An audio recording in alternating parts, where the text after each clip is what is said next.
Saturday morning cartoons were a massive part of my childhood. Running down early to catch TMNT, Sonic the Hedgehog, Spider-Man, and so many more was one of my favorite parts of the week. I don't think enough games try and capture this aesthetic, let alone any shoot 'em ups. Luckily, Barker and the rest of the animals from B.ARK are here to save the day, even if the runtime is a bit short. B.ARK, coming from Tic Toc Games, is a mech Shmup that has you piloting one of 4 animals as you fly through levels blasting away enemies. The game opens with a heartbreaking cinematic where your owners separate your spacebot from the ship as it's attacked by the dark tide. You'll be responsible for freeing planets from the grips of these enemies while looking for any signs of your owners. The most immediate thing that jumped out at me when playing this game was how incredible all the character design was. Barker, Felicity, Lucio, and Marv are all adorable in their own right, and their mechs look so dope. The animation for them and the bosses and enemies you come across all look incredibly well done. You can tell the level of care that went into each one. This game really feels like playing a cartoon.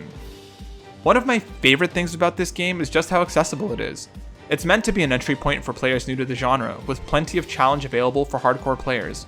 From the simplified backgrounds during boss battles to the varying abilities that the characters have to make things easier, the developers really want you to enjoy this game no matter who you are. For example, Marv the Rabbit has homing shots that take out a lot of the aiming necessary when dodging through and around a slew of blasts coming across the screen, while Lucio has a big shield he can use to protect his teammates. If you go down, your partner can pick you up and you're back in the action pretty quickly, and can even help shoot while in a little pod as you recharge.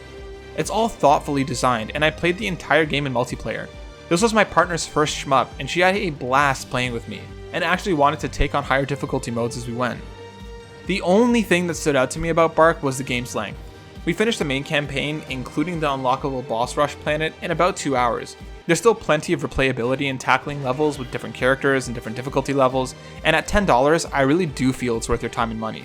Just be aware that the game does run on the shorter side if you don't plan on replaying it. B.ARK is a really adorable and fun game that does a lot really well. The shooting and piloting mechanics are tight and responsive, the levels and art style are so much fun to blast through, and it's incredibly new player friendly. If you have kids or a partner, it's a perfect entry-level shmup that will be both a blast to play and a challenge later on. If you're a solo player, you'll have a ton of fun tackling the levels with different characters and difficulty modes. Go check out B.ARK, available now on Steam and Nintendo Switch. Thank you so much for watching our B.ARK review, and a huge thank you to Tic Toc Games for sending us a code for review. If you want to check out more of our content, check out the links below. Thanks for watching.